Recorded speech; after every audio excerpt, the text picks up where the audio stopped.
The Facebook live stream of the president's speech had unbearable reverb and echoes that rendered it unintelligible. We got a clean copy and present it here in case you missed it. Despite reports last night of many casualties among U.S. servicemen, nobody was hurt in the attack. The man is brilliant and excoriated Traitor 44 for his funding of these terrorist bastards. This is just one of the many emails and comments that I got on one of my videos last night reporting on casualties at Ain al-Assad Air Base. It has been completely debunked. I didn't run with the story because I had intel that said there was no casualties even before I posted the video where this comment was made. I don't know who's posting this bullshit, but it's counterproductive to what we do here. We're not falling for it. We verify everything we put up here before we post it. Please don't take this as a claim of infallibility.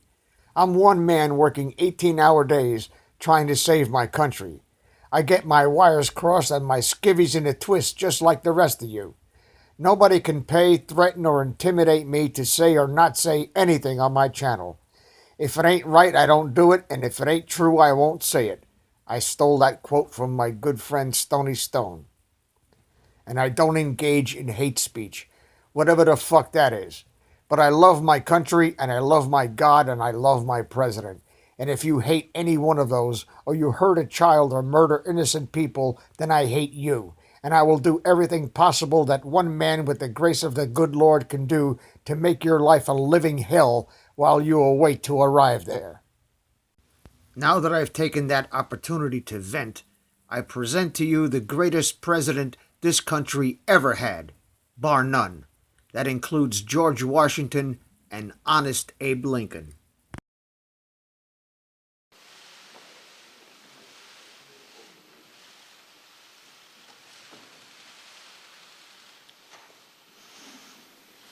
As long as I'm President of the United States, Iran will never be allowed to have a nuclear weapon.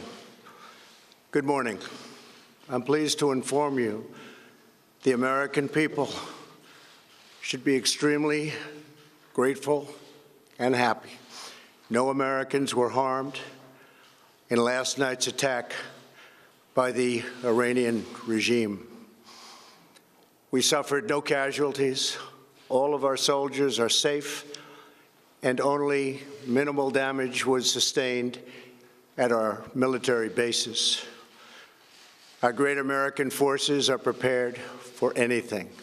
Iran appears to be standing down, which is a good thing for all parties concerned and a very good thing for the world.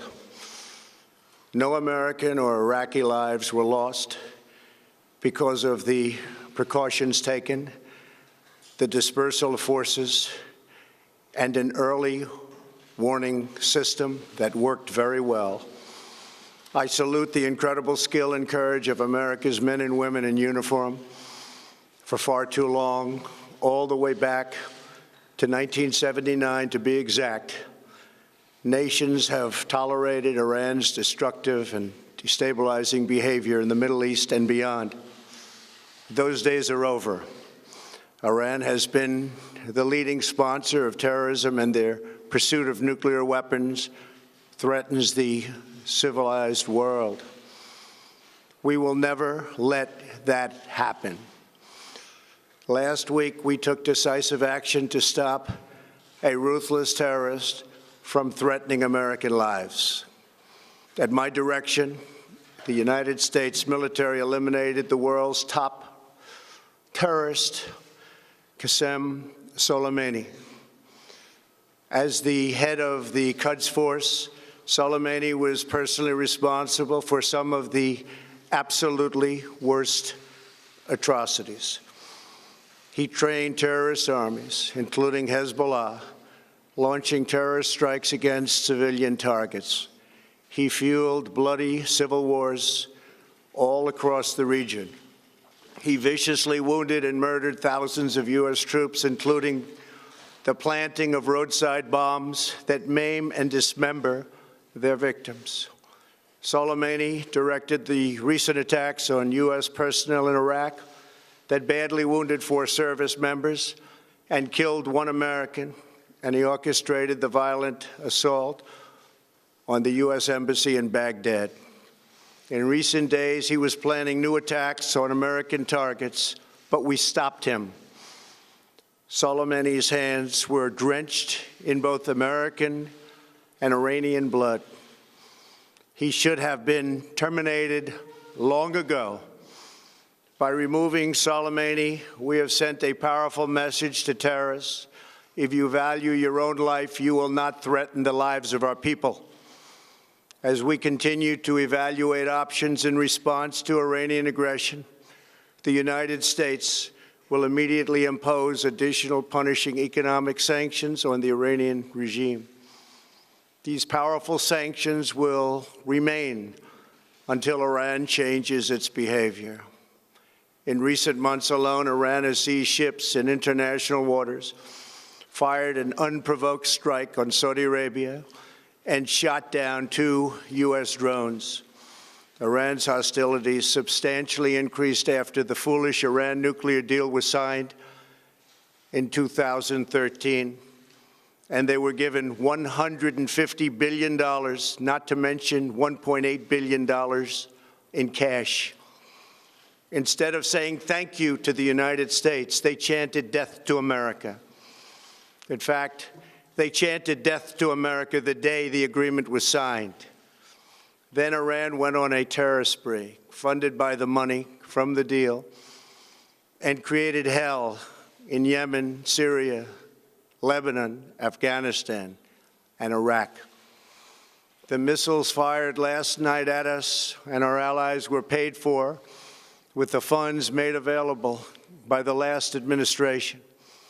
The regime also greatly tightened the reins on their own country, even recently killing 1,500 people at the many protests that are taking place all throughout Iran. The very defective JCPOA expires shortly anyway and gives Iran a clear and quick path to nuclear breakout. Iran must abandon its nuclear ambitions and end its support for terrorism. The time has come for the United Kingdom, Germany, France, Russia, and China to recognize this reality. They must now break away from the remnants of the Iran deal, or JCPOA. And we must all work together toward making a deal with Iran that makes the world a safer and more peaceful place. We must also make a deal that allows Iran to thrive and prosper and take advantage of its enormous untapped potential. Iran can be a great country. Peace and stability cannot prevail in the Middle East as long as Iran continues to foment violence, unrest, hatred, and war. The civilized world must send a clear and unified message to the Iranian regime. Your campaign of terror, murder, mayhem will not be tolerated any longer. It will not be allowed to go forward. Today, I am going to ask NATO to become much more involved in the Middle East process. Over the last 3 years, under my leadership, our economy is stronger than ever before, and America has achieved energy independence. These historic accomplishments change our strategic priorities. These are accomplishments that nobody thought were possible. And options in the Middle East became available. We are now the #1 producer of oil and natural gas anywhere in the world. We are independent, and we do not need Middle East oil. The American military has been completely rebuilt under my administration at a cost of $2.5 trillion. U.S. armed forces are stronger than ever before. Our missiles are big, powerful, accurate, lethal, and fast. Under construction are many hypersonic missiles. The fact that we have this great military and equipment, however, does not mean we have to use it. We do not want to use it. American strength, both military and economic, is the best deterrent. 3 months ago, after destroying 100% of ISIS and its territorial caliphate, we killed the savage leader of ISIS, al-Baghdadi, who was responsible for so much death, including the mass beheadings of Christians, Muslims, and all who stood in his way. He was a monster. Al-Baghdadi was trying again to rebuild the ISIS caliphate and failed. Tens of thousands of ISIS fighters have been killed or captured during my administration. ISIS is a natural enemy of Iran. The destruction of ISIS is good for Iran, and we should work together on this and other shared priorities. Finally, to the people and leaders of Iran, we want you to have a future, and a great future, one that you deserve, one of prosperity at home and harmony with the nations of the world. The United States is ready to embrace peace with all who seek it.